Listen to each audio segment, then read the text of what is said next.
Your Excellency, the President of the General Assembly, Madam Assistant Secretary-General, honourable delegates to the General Assembly, and if I may be allowed to say to my colleagues who've come from all around the world, 52 countries indeed, from the cooperative movement to be here on this important day for our movement, may I say, dear fellow cooperators.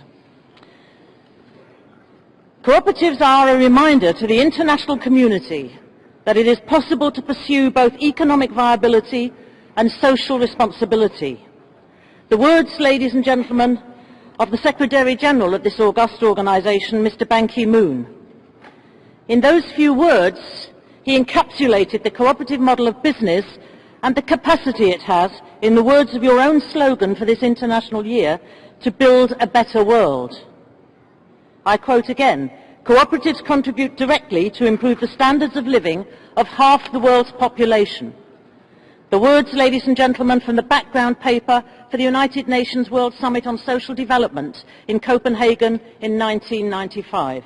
Words built upon facts. They reflect the fact that for nearly 200 years, cooperatives have been creating jobs across the world, and currently over 100 million of the world's citizens are employed within a cooperative. They reflect the fact that cooperatives since their inception have not sought to ape their corporate competitors and maximise their profits, but rather to meet the needs of their member owners. No wonder then that today the cooperative movement is owned by nearly 1 billion people across the globe. And they reflect the fact that the cooperatives have been a powerful player in embedding civil society across the world through the powerful medium of the creation of member-owned businesses. Businesses built on the principles of sound democracy, a commitment to an economic return to members on their trade with the cooperative and not the size of their shareholding, and businesses having a wider social engagement as a core part of their DNA. For nearly 2 centuries, we've been helping to reduce conflicts, build community cohesion, build skills and expertise, develop local leadership potential, and supporting women into positions of economic activity and leadership in their communities, all developed with the intellectual underpinning of the value of collective endeavour in sustainable, member-owned local enterprises. In effect, cooperatives have taken millions out of poverty with dignity by helping them to build their own cooperative enterprises. Ladies and gentlemen, our commitment to our democratic and social agenda is built on a sound and successful member-owned business model. What is more, a business model that can compete successfully in the marketplace with other forms of business and thrive. Today, as this General Assembly launches the International Year of Cooperatives, the International Cooperative Alliance publishes its Global 300, the list of the largest 300 of our many hundreds of thousands of cooperatives across the world. Together, these 300 cooperatives are worth 1.6 trillion US dollars, equivalent to the 9th largest economy in the world.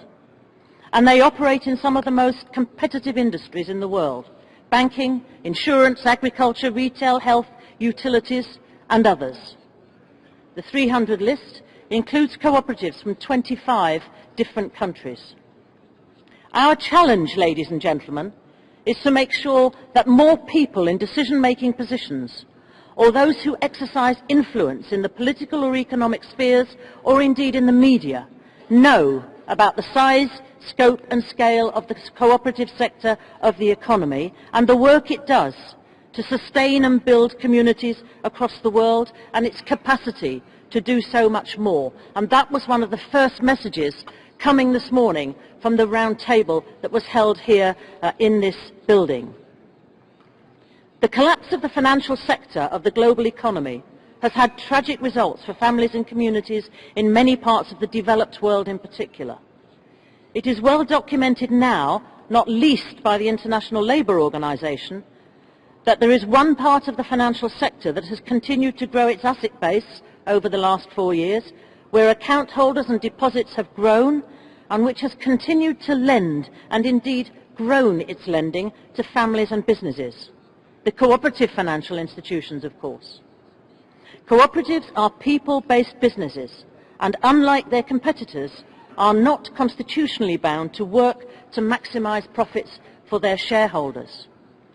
This point has been made very strongly here this morning by the speakers at our roundtable, Cooperative Enterprises Build a Better World, Contributions to Sustainable Development.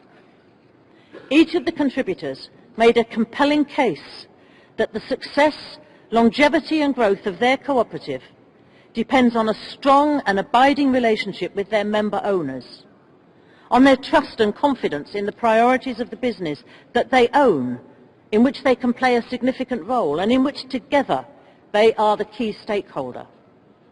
And that is the same whether the cooperative is one of the early forms of cooperatives, banking, retail, insurance or agriculture, or whether it's one of the leading-edge radical new community co-ops in the developed world, or a crucial small village savings and credit co-op in Africa.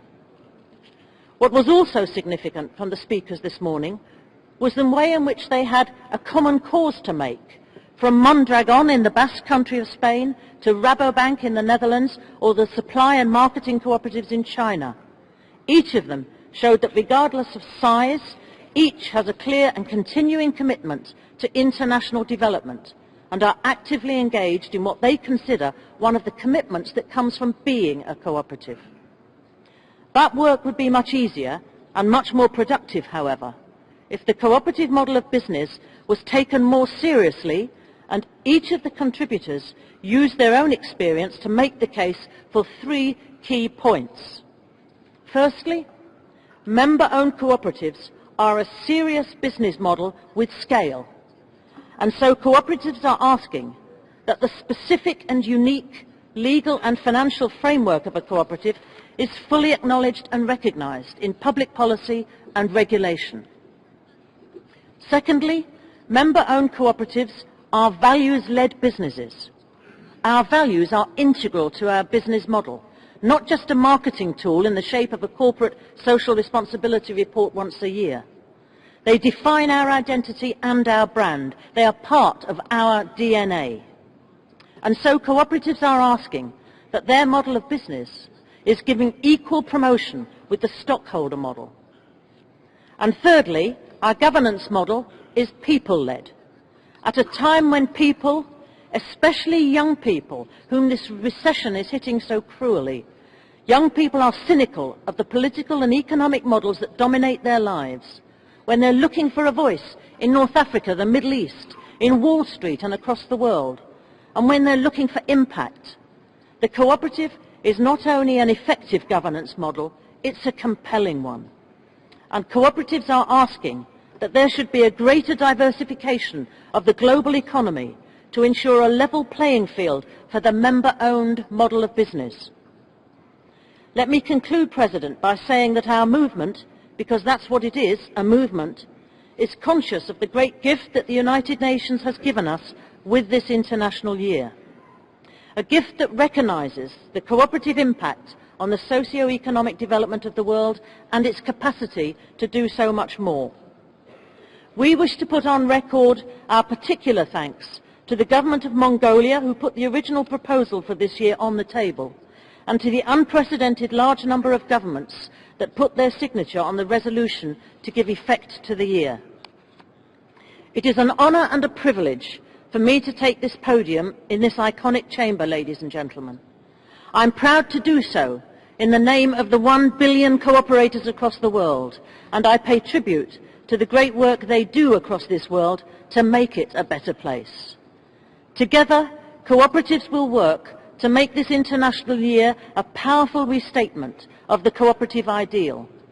And it is our aim, Mr. President, that on the 31st of December 2012, we will be able to pivot from a successful International Year of Cooperatives to a decade of cooperative growth.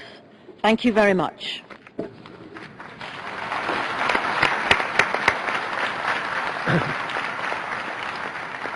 I thank them